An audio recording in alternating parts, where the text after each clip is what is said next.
Gupta Empire, Political History, Administration and Society. Welcome to study IQ। मेरा नाम है आदेश सिंह। दोस्तों, आज हम बात करेंगे भारतीय इतिहास के उन 200 सालों की जिसमें एक नॉर्थ इंडियन एम्पायर ने administration, economy, social religious life, art, literature, science, medicine सब पर अपनी छाप छोड़ी और इसे पीक पर पहुंचाया। जी हां, आज हम बात करेंगे गुप्ता एम्पायर की, जिसे भारत का गोल्डन एज भी कहा जाता है। इस वीडियो में हम समझेंगे गुप्ताज की पॉलिटिकल हिस्ट्री, एडमिनिस्ट्रेशन और सोशल लाइफ के बारे में। तो आइए शुरू करते हैं पॉलिटिकल हिस्ट्री से। Political history. गुप्ता काल की ग्लोरी का पता हमें कई सोर्सेज से चलता है। इनमें लिटरेरी सोर्सेज, एपिग्राफिकल सोर्सेज जैसे इंस्क्रिप्शंस और न्यूमिस्मैटिक सोर्सेज जैसे कॉइन्स प्रमुख हैं। पुराना से हमें गुप्ताज की रॉयल जीनियालॉजी का पता चलता है। वहीं वैशाख दत्ता द्वारा लिखित देवी चंद्रगुप्तम और मुद्रा राक्षसा में गुप्ताज के राइज पर बड़ी अच्छी चर्चा की गई है। इनके अलावा मेहरौली आयन पिलर इंस्क्रिप्शन और अलाहाबाद पिलर इंस्क्रिप्शन सबसे इंपॉर्टेंट एपिग्राफिक एविडेंसेस हैं। इन सोर्सेज के अनुसार मौर्य साम्राज्य के डिक्लाइन होने के बाद पूरा भारत फिर से छोटे छोटे किंगडम्स में बंट गया था। जहां शुंग, कन्वा, सातवाहना और छेदी डायनेस्टीज मौर्यज के नेटिव सक्सेसर्स थे, वहीं इंडो ग्रीक्स, साकाज, पार्थियंस, कुशानाज इत्यादि मौर्यन एम्पायर के फॉरेन सक्सेसर्स थे। इसी सक्सेशन के क्रम में गुप्ताज का राइज होता है। ऑल्दो कुछ हिस्टोरियंस श्री गुप्ता को गुप्ता डायनेस्टी का फाउंडर बताते हैं, पर गुप्ता एरा का रियल फाउंडर चंद्रगुप्ता वन को माना जाता है। चलिए जानते हैं चंद्रगुप्ता वन के बारे में। Chandragupta one rain from 319 to 334 AD। Chandragupta one पहली बार महाराज अधिराज टाइटल यानी the great king of Kings का इस्तेमाल करते हैं। ये टाइटल उनके एक्सटेंसिव कॉन्क्वेस्ट्स को दर्शाता है। अपने साम्राज्य को बढ़ाने के लिए चंद्रगुप्ता वन ने लिच्छवी प्रिंसेस कुमारा देवी से शादी की। इससे गुप्ता फैमिली की पावर और प्रेस्टीज और बढ़ जाती है। Chandragupta one gangetic plains including UP, Bihar, parts of Bengal पर डायरेक्ट कंट्रोल एस्टैब्लिश करते हैं। उनके सामने नॉर्थ का कोई भी रूलर टिक नहीं पाता है। इसी कारण से चंद्रगुप्ता वन को गुप्ता एरा का रियल फाउंडर भी कहा जाता है। गुप्ता एरा उनकी राजगद्दी पर बैठने के बाद 319-320 AD के लगभग शुरू हुआ था। चंद्रगुप्ता वन के बाद समुद्रगुप्ता गुप्ता डायनेस्टी की कमान संभालते हैं। Samudragupta rain from 335 to 380 AD। Samudragupta अपने पिता द्वारा चलाए गए विजय रथ को हर तरफ से नॉर्थ, साउथ, ईस्ट, वेस्ट में बढ़ाते हैं। कोर्ट पोएट हरिसेना द्वारा लिखित प्रयाग प्रशस्ति या अलाहाबाद पिलर इंस्क्रिप्शन उनके मिलिट्री कैंपेन्स का डिटेल्ड अकाउंट देता है। उनके कैंपेन्स 3 फेजेस में चले। फर्स्ट फेज में वे गैंजेटिक प्लेन्स पर कंप्लीट मास्टरी के लिए नागा रूलर अच्युता और कोटा रूलर नागसेना की टेरिटरीज को एनेक्स कर लेते हैं। सेकेंड फेज दक्षिण पथ या साउथ एक्सपीडिशन के नाम से फेमस है। इस फेज में समुद्रगुप्ता साउथ के 12 रूलर्स जैसे वेंगी के हस्तिवर्मन, पल्लका के उग्रसेना, देवराष्ट्र के कुबेरा इत्यादि को हरा देते हैं। पर नॉर्थ इंडिया से दूरी होने के कारण वे अपनी सुप्रेमेसी इस्टैब्लिश करने के बाद इन सारे रूलर्स को उनका राज्य लौटा देते हैं। साउथ में अपनी सुप्रेमेसी एक्सेप्ट करवाने के बाद समुद्रगुप्ता वापस नॉर्थ पर फोकस करते हैं। इस थर्ड फेज में वो पूरे नॉर्थ इंडिया को अपने कंट्रोल में लेने की ठान लेते हैं। इसके लिए वे रुद्रदेवा, मतिला, नागदत्ता जैसे 9 और किंग्स को हराकर उनके किंगडम्स एनेक्स कर लेते हैं। इस तरह वे मोस्ट ऑफ नॉर्थ इंडिया यानी आर्यवर्त पर अपना आधिपत्य स्थापित कर देते हैं। उनका साम्राज्य वेस्ट में कुशानाज तक और साउथ में वकटकाज तक पहुंच जाता है। उनके इस लार्ज स्केल कॉन्क्वेस्ट्स के कारण समुद्रगुप्ता को गुप्ता डायनेस्टी का ग्रेटेस्ट किंग माना जाता है। कुछ हिस्टोरियंस समुद्रगुप्ता को नेपोलियन ऑफ इंडिया की उपाधि भी देते हैं। समुद्रगुप्ता के बाद गुप्ता एम्पायर के अगले महान राजा थे Chandragupta II, rain 380 to 414 AD। देवी चंद्रगुप्तम किताब के अनुसार महान समुद्रगुप्ता के बाद रामगुप्ता गद्दी पर बैठते हैं, पर वे बहुत डरपोक राजा थे। वे साका इन्वेडर्स के डर से अपनी पत्नी ध्रुव देवी को सरेंडर करने के लिए तैयार हो गए थे। ऐसी कंडीशन में रामगुप्ता के छोटे भाई चंद्रगुप्ता II ध्रुव देवी के सम्मान को बचाने के लिए साका इन्वेडर और रामगुप्ता दोनों को खत्म कर देते हैं और राजगद्दी पर बैठने के साथ ही वो ध्रुव देवी से शादी भी कर लेते हैं। आगे साकाज को परमानेंटली हराने के लिए वे डिप्लोमेसी और मैट्रिमोनियल अलायंस दोनों का सहारा लेते हैं। सबसे पहले वे सेंट्रल इंडिया के नागा रूलर की बेटी कुबेर नागा से शादी कर लेते हैं। इसके अलावा अपनी बेटी प्रभादेवी की शादी वकटका प्रिंस रुद्रसेना II से कर देते हैं। इससे पूरे डेक्कन और सेंट्रल इंडिया में उनकी पॉलिटिकल पावर बहुत बढ़ जाती है। इस स्ट्रॉन्ग अलायंस बिल्डिंग के बाद वो पूरे दल बल के साथ वेस्टर्न साका सट्रप्स पर हमला कर देते हैं। भीषण युद्ध के बाद साका सट्रप्स हार जाते हैं और मालवा और गुजरात का रीजन उनके कंट्रोल में आ जाता है। परिणाम स्वरूप पाटलिपुत्र के बाद मालवा में उज्जैन उनकी दूसरी कैपिटल बन जाती है। इस विक्ट्री के बाद वे सकरी यानी डिस्ट्रॉयर ऑफ साकाज का टाइटल लेते हैं। साथ ही वो खुद को विक्रमादित्य नाम से भी संबोधित करते हैं। इस सिग्निफिकेंट कॉन्क्वेस्ट के कारण गुप्ता एम्पायर अरेबियन सी तक फैल जाता है। भरूच, सोपारा, कैम्बे जैसे सीपोर्ट से यूरोप तक का ट्रेड उनके डायरेक्ट कंट्रोल में आ जाता है। मेहरौली आयन पिलर के अनुसार उन्होंने वंगाज और वहिलकाज जैसे शूरमा किंगडम्स को भी हरा दिया था। वे इंडस रिवर पार कर बैक्ट्रियंस को पूरी तरह से हरा देते हैं और कुशानास को भी सबड्यू कर देते हैं। इन विक्ट्रीज से चंद्रगुप्त II के समय गुप्ता एम्पायर नॉर्थ वेस्ट में हिंदू कुश माउंटेन्स, वेस्ट में गुजरात मालवा, ईस्ट में ईस्टर्न बंगाल और साउथ में नर्मदा नदी तक फैल गया था। इसके अलावा साउथ के मोस्ट ऑफ द रूलर्स तो उनके पिता की तरह उनकी सुजरेनिटी एक्सेप्ट करते ही थे। उनके पीरियड के ढेर सारे गोल्ड कॉइन्स मिलने से पता चलता है कि चंद्रगुप्ता विक्रमादित्य का साम्राज्य बहुत प्रॉस्परस भी था। चंद्रगुप्ता II के बाद नालंदा यूनिवर्सिटी स्थापित करने वाले कुमार गुप्ता का नंबर आता है।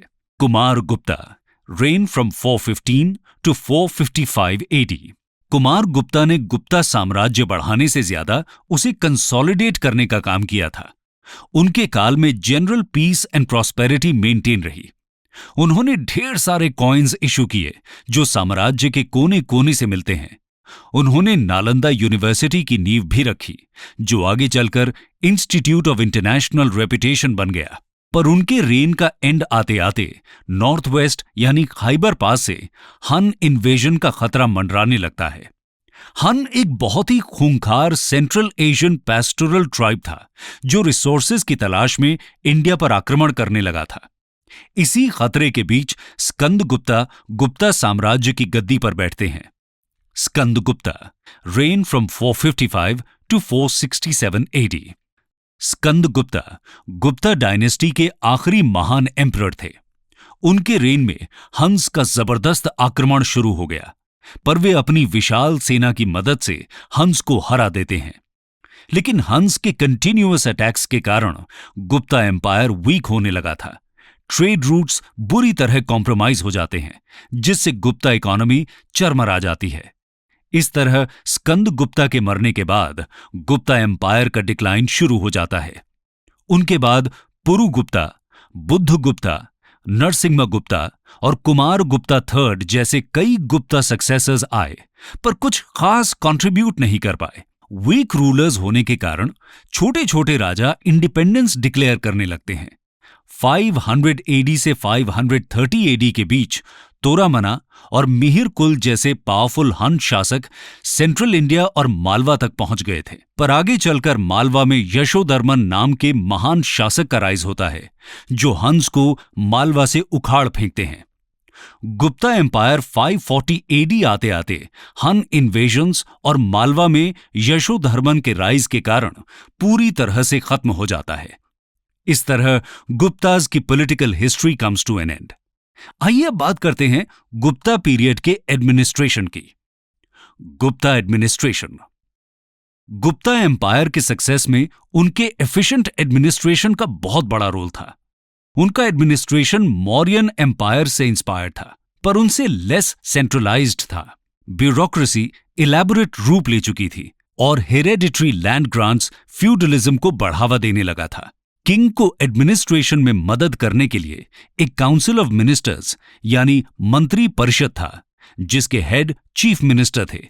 इस मंत्री परिषद में सेनापति यानी आर्मी के कमांडर इन चीफ होते थे, महादंडनायका यानी जस्टिस मिनिस्टर, संधि विग्रह यानी फॉरेन अफेयर्स या फिर वॉर एंड पीस अफेयर्स।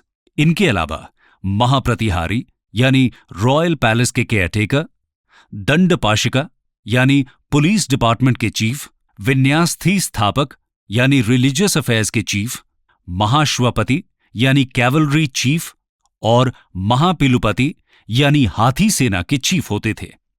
अब हम गुप्ताज का प्रोविंशियल एडमिनिस्ट्रेशन भी देख लेते हैं। गुप्ता किंग कुमार अमात्याज और आयुक्ताज की मदद से प्रोविंशियल एडमिनिस्ट्रेशन से क्लोज कांटेक्ट में रहा करते थे। कुमार अमात्याज आज के आईएएस जैसा स्पेशल काडर होता था, जिससे सारे हायर ऑफिशियल्स चुने जाते थे। ये काडर किंग और प्रोविंशियल एडमिनिस्ट्रेशन के बीच एक लिंक का काम करता था। गुप्ता एम्पायर में प्रोविंसेस को भुक्ति कहा जाता था, जिसे उपरिकाज गवर्न करते थे। उपरिकाज मोस्टली राजकुमारों में से चुना जाता था। भुक्ति का विभाजन विषयज या डिस्ट्रिक्ट्स में किया जाता था, जिसे आयुक्त या विषयपति हेड करते थे।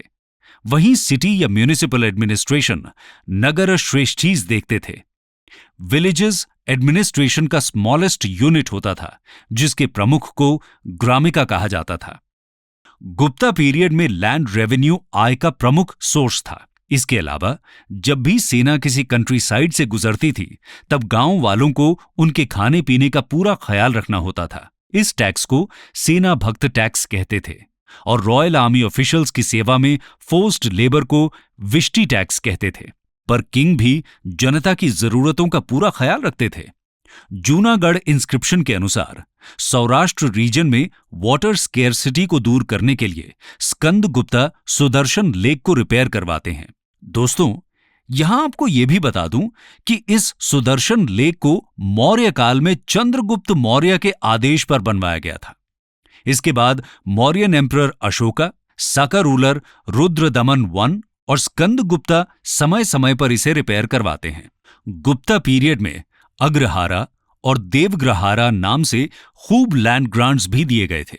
इनमें अग्रहारा लैंड ग्रांट ब्राह्मण्स के पर्सनल एक्सपेंस के लिए दिया जाता था, वहीं देवग्रहारा लैंड ग्रांट टेम्पल्स यानी रिलीजियस प्लेस की मेंटेनेंस के लिए दिया जाता था। चाइनीज ट्रैवलर फाहियन के अकाउंट्स में हमें गुप्ता एडमिनिस्ट्रेशन के बारे में कई इंपॉर्टेंट बातें पता चलती हैं। उनके अनुसार गुप्ता काल में आम जनता को काफी पर्सनल फ्रीडम मिला हुआ था। वे कहीं भी आ जा सकते थे। स्टेट आम जनता की प्राइवेट लाइफ में दखल नहीं देता था। पनिशमेंट्स बहुत सिवियर नहीं थे। फाइन लगाना कॉमन पनिशमेंट था। रोड्स सेफ थे और क्राइम्स नेग्लिजिबल थे। फाहेन खुद बड़े आराम से पूरे गैंजेटिक प्लेन्स में ट्रैवल किया करते थे। अतः ओवरऑल गुप्ता एडमिनिस्ट्रेशन मौर्य से ज्यादा लिबरल था। एडमिनिस्ट्रेशन के बाद अब हम गुप्ता पीरियड की सोशल लाइफ के बारे में जानते हैं। Social life. गुप्ता काल में सोशल लाइफ में काफी चेंजेस आए थे। वर्ण सिस्टम मॉडिफाई होने लगा था और इसकी जगह caste system social and empirical reality बनने लगा था। इसके कई कारण थे। पहला, गुप्ता पीरियड में ब्राह्मणिज्म का rise. Most of the Gupta rulers Vaishnavite थे। वे ब्राह्मण्स को रिस्पेक्ट देने के साथ साथ ढेर सारा लैंड ग्रांट्स भी देते थे। इससे ब्राह्मण्स को सोसाइटी में टॉप पोजीशन मिल गई। दूसरा, प्री गुप्ता पीरियड से ही ढेर सारे फॉरेन इन्वेडर्स भारत आकर बसने लगे थे। ब्राह्मण्स की ब्लेसिंग से उन्हें इंडियन सोसाइटी में लेजिटिमेसी मिलने लगी। उदाहरण के लिए ब्राह्मण्स कुछ फॉरेन सेटलर्स को क्षत्रिय वर्ण में जगह देने लगे, वहीं कुछ लोकल ट्राइब्स को शूद्र वर्ण में जगह दी जाने लगी। तीसरा, क्राफ्ट्समैन के गिल्ड कास्ट का फॉर्म लेने लगे थे। एग्जाम्पल के लिए, जो मिट्टी का बर्तन बनाते थे वो कुम्हार जाति के हो गए, जो बाल बनाते थे वे नाई जाति के हो गए। इसी समय अनटचेबिलिटी का राइज भी देखने को मिलता है। कात्यायना नाम के स्मृति राइटर पहली बार अस्पृश्य शब्द अनटचेबल्स के लिए इस्तेमाल करते हैं। चाइनीज ट्रैवलर फाहेन के अनुसार चांडाल जाति बड़ी बुरी कंडीशन में थी। उन्हें अनटचेबिलिटी के आधार पर रेजिडेंशियली सेग्रीगेट कर दिया गया था। फाहेन के अनुसार विमेन की कंडीशन भी मिजरेबल हो गई थी। उनके रिलीजियस स्क्रिप्चर्स पढ़ने पर प्रतिबंध लगा दिया गया था। स्वयंवर प्रथा समाप्त हो गई थी और मनुस्मृति के अनुसार लड़कियों की शादी जल्दी हो जानी चाहिए थी। विमेन का प्रॉपर्टी पर से अधिकार खत्म हो गया था। वो सिर्फ ज्वेलरी और कपड़ों के फॉर्म में स्त्री धन की हकदार रह गई थी। इतना ही नहीं, 510 एडी के Eran inscription in present day Madhya Pradesh में हमें पहली बार सती जैसी दर्दनाक प्रैक्टिस का भी एग्जाम्पल देखने को मिलता है। रिलीजन के क्षेत्र में गुप्ता पेट्रनेज के कारण ब्राह्मणिज्म का बहुत विस्तार होने लगा था। ब्राह्मणिज्म के दो ब्रांचेस थे, वैष्णविज्म और Shaivism. Most Gupta rulers Vaishnavite थे, पर वे बाकी धर्मों की भी रिस्पेक्ट करते थे। आइडल वर्शिप और टेम्पल बिल्डिंग भी इसी समय बड़े स्केल पर शुरू हुआ था। फाहेन के अनुसार ब्राह्मणिज्म के विस्तार के कारण गैंजेटिक वैली में बुद्धिज्म और बुद्धिस्ट साइट्स दोनों निग्लेक्ट में जाने लगते हैं। जैनिज्म के फॉलोअर्स में भी कमी आई, पर वासुबंधु जैसे बुद्धिस्ट स्कॉलर्स को गुप्ता किंग्स का पेट्रनेज प्राप्त था। वहीं वेस्टर्न और सदर्न इंडिया में जैनिज्म खूब फल फूल रहा था। वल्लभी में इसी समय जैन काउंसिल का भी आयोजन हुआ। दोस्तों, ये थी गुप्ता एज की पॉलिटिकल हिस्ट्री, एडमिनिस्ट्रेशन और सोशल लाइफ का डिस्कशन। आशा करता हूं कि आपको आज का डिस्कशन पसंद आया होगा। नेक्स्ट पार्ट में हम चर्चा करेंगे गुप्ता पीरियड के इकोनॉमिक लाइफ, आर्ट, लिटरेचर और साइंटिफिक अचीवमेंट्स की, और ये भी जानेंगे कि गुप्ता पीरियड को गोल्डन एज क्यों कहते हैं।